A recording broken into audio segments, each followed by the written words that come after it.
Bismillahirrahmanirrahim. Wahaikum jami'an di tahiyal Islam wal barak. Assalamualaikum warahmatullahi wabarakatuh. Alhamdulillah. Alhamdulillahilladzi alafa baina qulubina wa asbahna bi ni'mati ahwana.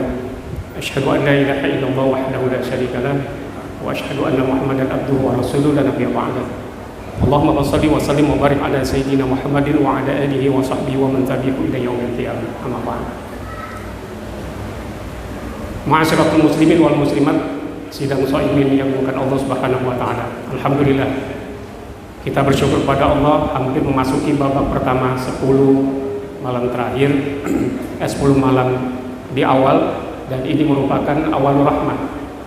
Kita jaga betul-betul jangan sampai menjelang 10 di awal pertama Ramadan ini kita sudah mulai kelelahan, sudah mulai capek. Ini perjuangan kita belum selesai. Insya Allah mudah-mudahan perjuangan kita masih panjang. Baru masuk di tahap pertama, etape kedua, ketiga, mudah-mudahan kita menjadi al-faizun, menjadi pemenang yang hakiki insya Allah. Dan yang kedua malam ini sebenarnya adalah Ustadz Samsul Huda, tapi beliau tadi mendadak menelpon saya sakit. Dan saya juga sebenarnya sudah meminta kepada IKADI sebagai pembina tidak perlu turun untuk memberikan tausiah beberapa masjid, tapi Darul Islam karena tidak ada orang saya ganti malam ini. Insya Allah mudah-mudahan ini jadi manfaat. Karena besok saya sudah harus ke Jakarta dan jemput istri pulang umroh insya Allah. Sudah hampir 10 hari lebih saya ditinggal oleh istri, kayak bujang lapuk. Tapi insya Allah saya merindui istri yang baru pulang dari Makkah dan Madinah. Sekarang dia sudah berada di Madinah. Insya Allah tanggal 10 sudah ada di Jakarta, dan saya besok berangkat ke Jakarta untuk menjemput istri. Bapak Ibu sekalian kan Allah, dalam kitab dalam kitab Lataiful Ma'arif yang dikarang Ibnu Rajab Al-Hambali, saya tukil beberapa kitab ini. Yang kedua saya tukil dalam kitab Salasul Usul yang dikarang oleh Muslim Al-Baqir. Kemudian yang kedua saya ambil dari kitab Minhajul Islam, yaitu yang dikarang oleh Abu Bakar Al-Jaziri. Nah, dari kitab ini bahwa yang disebutkan oleh beliau itu adalah al-makanu lil ibadati shaimi. Ada 5 kedudukan puasa di dalam ibadah kita. Yang pertama al-wasail at-tasqiyatun nafs. Yang pertama sarana untuk membersihkan diri kita. Makanya hari ini ada yang kadang-kadang dari subuh pulang zuhur dia itikaf itu sebenarnya. Karena nunggu itikaf itu tidak mesti harus 10 terakhir. Tetapi kata Imam Syafi'i, tunggulah itikaf di awal Ramadan. Maka di awal Ramadan kita bisa beritikaf sejak subuh pulang baru zuhur, itu sudah dianggap itikaf. Maka kita gunakan itu sebagai al-wasail tazkiyah. Nah, materi ini sudah saya sampaikan pada kuliah subuh yang pertama. Hari ini saya ingin sampaikan yang kedua adalah menurut Ibnu Rajab Al-Hambali, yang kedua disebut al-wasail at-tarbiyatu wat-taghyir wa ri'ayah. Bahwa kedudukan puasa dalam ibadah kita ini adalah sarana untuk mentarbiyah kita, wat-taghyir lalu merubah diri kita. Kemudian wari'ayah, lalu bagaimana kita pelihara bulan puasa ini dengan seluruh tarbiyah kita ini. Yang pertama dalam tarbiyah kita ini disebutkan oleh beliau adalah ada 10 yang menjadi bagian penting pada kita. Yang pertama sohibul ibadah. Nah, materi ini pernah saya sampaikan juga 3 kali saya ke Malaysia diundang di Masjid Robani di belakang Petronas gitu kan. Dan materi ini saya sampaikan di Masjid Robani ini terkait dengan tarbiyatu at-taghyir wa ri'ayah, bahwa puasa memberikan tarbiyah kepada kita. Salah satunya adalah diminta kepada kita dudukkan puasa ini untuk mencoba mentarbiyah diri kita. Saya berpikir Bapak Ibu tidak perlu mencari guru. Sekarang sudah banyak buku-buku yang keluar dari Ustaz Abdul Somad, hampir 1 paket. Bahkan rekaman-rekaman dia juga udah bagus diambil. dan susunannya juga udah bagus. Tinggal di-upload di YouTube, buka Ustadz Abdul Somad terkait dengan kaidah-kaidah wudu. Kaidah-kaidah wudu, bagaimana rukun wudu. Silahkan buka. Dan beliau menjelaskannya itu sangat tafsil banget, rinci. Yang jadi masalahnya, saya khawatir bulan puasa banyak yang kita yang kosong, tapi tidak digunakan untuk tarbiyah, tidak digunakan untuk takdir, untuk merubah diri kita, tidak digunakan untuk riayah, untuk memelihara bagaimana puasa kita ini terjamin dengan tarbiyah. Salah satunya yang disebutkan dalam kitab ini adalah bagian dari sohihul ibadah, bahwa ibadah yang benar yang bisa diterima Allah, salah satunya itu adalah dalam surat Al-Maidah di ayat ke-6, ya ayyuhalladzina amanu idza kuntum bisholat faghsilu wujuhakum. Yang pertama, jika kalian ingin mendirikan sholat dan sholat itu bisa diterima secara khusyuk, yang pertama kaitkan dengan wudu kita. Idza kuntum bisholat faghsilu wujuhakum, hendaklah kalian bersihkan wajah kalian. Yang jadi masalahnya, berapa kali saya melihat jamaah ketika ngambil air wudhu, saya batal wudhu, seringkali yang terjadi seperti itu. Taruhlah santri saya ini 1200 Ihsan Boarding School di Kubang, kami sepakat dengan kiai nungguin santri kalau dia ngambil wudhu tidak sesuai dengan kaidah. Karena ulama-ulama lahirnya di pesantren, kita pengen santri-santri kita ini keluar dari IBS jadi ulama. Makanya kita semuanya, saya bilang sama kiai, kita semuanya tidak boleh yang ada yang khotib tiap Jumat. Biar suruh santri-santri yang sudah bagus, sholatnya sudah bagus, hafiz Qurannya sampai 30 juz, suruh mereka jadi khotib.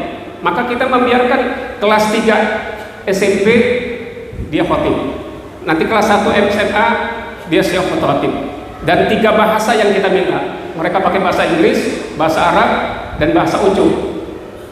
Nah, kita pakai bahasa Ucup, silakan. Maka kita minta kepada santri, kita tungguin, dan ternyata hasil dari kajian ini benar. Santri-santri pas pulang mengajarkan kepada masyarakatnya cara wudhu yang benar. Karena cara wudhu yang benar bukan yang disebutkan dalam surat Al-Maidah, idza kuntum bisholat faghsilu, kata-kata ghusala itu bukan mengguyur. Berapa kali saya melihat ada beberapa bapak-bapak ketika dia wudhu, air ngucur tetapi dia tadahi. Yang dimaksud al-ghusla itu diusap, Bapak Ibu. Ala janadib, ini ala jawaib, celah-celah ini jangan sampai. Kalau dia ada cincin, pastikan cincinnya dibuka karena akan menghalangi air wudhu. Kata Imam Syafi'i, orang yang ngambil air wudhu cincinnya tidak dibuka, terhalang, maka sama saja dia bangkrut. Kenapa bangkrut? Karena sholatnya tidak diterima. Kenapa saya ungkapkan ini? Biar kita jangan sampai salah di dalam tarbiyah kita ini yang terkait dengan sohibul ibadah. Ibadah kita benar, diterima sama Allah kalau cara wudhunya saja benar. Tapi kalau bapak-bapak dan ibu-ibu mengambil air wudhu dengan cara mengguyur, apa bedanya, kata Abdul Somad, ngambil air wudhu mandi aja. Maka Abdul Somad tidak mereferensi kalau wudhu itu mandi, tapi wudhu mengusap. Salah satu mengusap saja dari wajah itu adalah mulai dari kepala ini sampai dagu. Mengambilnya di mana? Di pesantren kami diajarkan ngambil air wudhu, 2 tangan ini harus menyentuh 2. Maka digeser ke atas sampai ke sini sikut, baru ini disantukan. Itulah ngambil air wudhu yang benar. Tapi berapa banyak yang saya lihat bapak-bapak dan ibu-ibu ngambil air wudhu tapi tanpa diusap dengan tangannya sampai sini. Ini sama saja membatalkan sholatnya. Memang menurut kita yang penting saya sudah sholat, ngambil air wudhu, tapi kalau tidak memenuhi syarat-syaratnya, maka tidak sama juga tidak diterima oleh Allah Subhanahu wa Ta'ala. Sekali lagi, ibadah hanya bisa diterima dengan ilmu. Tanpa ilmu, ibadah kita sia-sia. Maka sekali lagi, kenapa saya jelaskan ini? Supaya ini memberikan kedudukan pada kita. Yang kedua, ketika kita nyentuh tangan itu bukan hanya disapu begini saja, tapi mulai dari bawah disapu sampai atas, alal jawaib, celah-celahnya jangan sampai lepas. Maka ini yang dipastikan supaya bahwa apa yang kita ambil air wudhu ini betul-betul menyentuh tangan kita. Bapak Ibu sekalian, yang kedua, beliau mengatakan di sini adalah bahwa la tazkuruha la yakunu mashghulan. Bahwa sesungguhnya berapa banyak orang yang sholat katanya bahwa la tazkurah. Sholatnya itu tidak memberikan zikir kepada dia. Wa yakunu mashghulan, tetapi dia hanya sibuk la ruku'an wala sujudan wala takbiran. Dia hanya sibuk dengan rukunya, dengan sujudnya, dengan takbirnya. Ada orang yang sibuk dengan takbir sampai 3 kali. Allahu Akbar, nggak jadi lagi. Takbir lagi, Allahu Akbar, nggak jadi lagi. Sebenarnya kata Imam Syafi'i, wa khususan takbiran awalan marah. Sesungguhnya khususnya sholat itu ketika takbir hanya marotan, hanya 1 kali saja. Kalau dia 3 kali, itulah yang membuat sholat kita yang tidak khusyuk. Bagaimana cara takbirnya? Imam Syafi'i mengajarkan kita takbir yang benar itu 2 jempol ini harus menyentuh telinga kita. Allah panjang. Kenapa panjang? Ditukil beberapa oleh ulama menyebutkan kenapa Imam Syafi'i itu memanjangkan takbirnya pada takbiratul ihram. Allahu Akbar. Yang pertama, la yuzalul khaufi. Membuang rasa takut. Bagi kita ketika kita sudah takbir kepada Allah, khusyuk betul-betul, Allahu Akbar, la tazal khaufi, buang rasa takut. Yang jadi masalahnya kita sekarang, kita takut dengan kedudukan, kita takut dengan jabatan, kita takut kehilangan suami, kita takut kehilangan istri, kita takut kehilangan anak. Bahkan ada ibu-ibu anaknya di usia TK yang seharusnya dia kreatif, tapi takut anaknya jatuh, takut anaknya tiba-tiba terluka. Padahal anak ketika dia lagi sedang manjat, itu kreativitas dia. Dan dia tahu mana yang nanti dia jatuh atau tidak jatuh. Tapi berapa banyak yang kita lihat ibu-ibu sudah merasa takut dengan anaknya. Dia takut anaknya cacat, takut anaknya begini. Padahal melepaskan anak, kata Rasulullah, biar dia kreatif, itu bagian dari jihad di jalan Allah. Ini bagian dari tarbiyah kita. Kalau tarbiyah ini nggak pernah dididik oleh kita, nggak pernah dibina oleh kita, bagaimana? Maka oleh karena itu di pesantren kami tidak pernah kami mengambil semua otoritas, yang khotib kami, yang imam kami, enggak. Kita lepas kepada seluruh santri. Kelas 1 sampai kelas 6 SMA itu kita lepas semuanya jadi imam. Silakan ganti-gantian. Nanti yang khotib Jumat siapa? Maka itu juga bagian pada kita adalah bahwa ketika kita tidak merasakan rasa takut kepada Allah Subhanahu wa taala, jadikan ini wajhtu wajhiya lillazi fataras samawati wal arda hanifan muslim. Hanifah muslimah. Kita lurus hanif muslimah, serahkan diri kita kepada Allah, enggak perlu kita takut. Minyak goreng enggak ada, takut. Solar sekarang langka, takut. Kita enggak perlu takut. Yang kita takutkan cuma satu, kalau kita masuk ke kuburan, apakah kita sudah siap nerima azab kubur atau kita tidak kena azab kubur? Persoalannya kuburan ini amat panjang, dunia cuma sebentar. Maka ini yang harus kita siapkan. Tarbiyah kita ini, tarbiyah untuk meriayah kita, memelihara kita. Bulan puasa inilah kedudukan kita. Ayo Bapak Ibu, mari duduk sama-sama, buka kembali mana yang belum kita hafalkan terkait dengan Al-Quran, tajwidnya belum bisa. Buka YouTube, pelajarin apa yang dimaksud dengan za, masuk yang dengan ja, masuk dengan za. Keluar kalimatnya itu, kalau za itu bibirnya harus nyentuh. Semua kita pelajarin di bulan puasa ini. Tapi kalau bulan puasa ini cuma banyak tidur, buka Facebook, Twitter, sibuk ngurusin sana sini, sama saja. Puasa kita ini tidak akan panen dengan pahala. Tapi hasilnya adalah cuman hanya sekedar puasa Ramadan, tapi Allah hilangkan begitu saja. Sidang jamaah bukan Allah.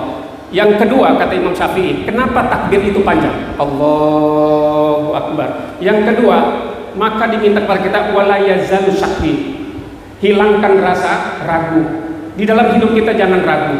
Kalau kita udah mantap, fa iza azamta fatawakal Allah. Kalau kita sudah punya azam yang kuat, tinggal tawakal pada Allah. Azam anak kita ditaruh di pesantren, jangan takut bayarannya mahal. Seringkali saya lihat itu saat saya mau taruh anak saya di IPS, tapi masuknya sampai 17 juta. Saya bilang, Bu, datang aja ke Kiai. Saya punya duit cuman hanya 8 juta. Perskot 8 juta. Nanti tahap kedua baru bayar. Insya Allah Kiai terima. Yang penting ibu datang ke pesantren kami, ketemuin Kiai, karena otoritas yang menerima itu Kiai, bukan saya. Saya hanya lembaga penjamin mutu, tidak bisa menerima otoritas itu. Silakan, jangan takut. Anak kita ini taruh di pesantren, dijamin dijamin ilmunya, kitab kuningnya, bahasa Arabnya. Masa takut? Masa ragu? Kalau kita nggak ragu dengan anak-anak kita, bawa anak kita, taruh di pesantren sesuai dengan pesantren mana saja. Ibu mau taruh di Al-Bayanat, ibu mau taruh di Al-Kausar, ibu mau taruh di Babu Salam, mau taruh di Ihsan Boarding School, silakan. Yang penting terjamin anak kita jadi ulama. Itu aja. Jadi kalau kita sudah takbir, minta kepada Allah, Allahu Akbar, nggak ada ragu-ragu. Yang kedua, kenapa Imam Syafi'i memanjangkan takbir Allahu Akbar? Maka kedua tangan kita ada di atas pusat untuk mengamankan bahwa hati kita cenderung pada Allah. Maka yang ketiga katanya, la yuzalul azmi, jangan merasa lemah. Yang menjadi lemah kita, yang lemah manusia. Setiap manusia diberikan kekuatan oleh Allah Subhanahu wa Ta'ala. Jadi ketika Allah sudah kasih kekuatan pada kita, gunakan kekuatan itu. Maka kekuatan ini Allah berikan kekuatannya. Maka sampai dikatakan tafarruq ibadati, hendaklah kalian fokus dengan ibadahku, niscaya akan aku penuhi hati kalian. Artinya Allah sudah jamin. Yang jadi jaminan kita ini, kita sering lemah tidak mau ibadah, lemah tidak mau sholat, lemah tidak mau ngambil ilmu yang benar, lemah tidak mau belajar Al-Quran yang benar, tidak mau belajar tajwid yang benar. Semua habis waktu kita dengan bermalas-malasan.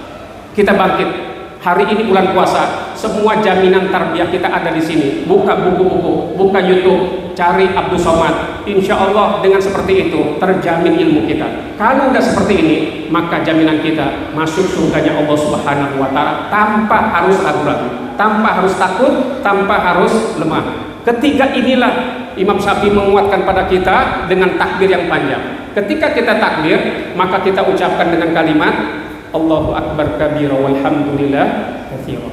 Ini membuktikan bahwa semua urusan hidup kita sudah kita serahkan pada Allah Subhanahu wa Ta'ala. Maka oleh karena itu sekali lagi kepada ibu bapak sekalian, saya hanya memesankan, ini bulan Ramadan, bulan pahala, bulan panen.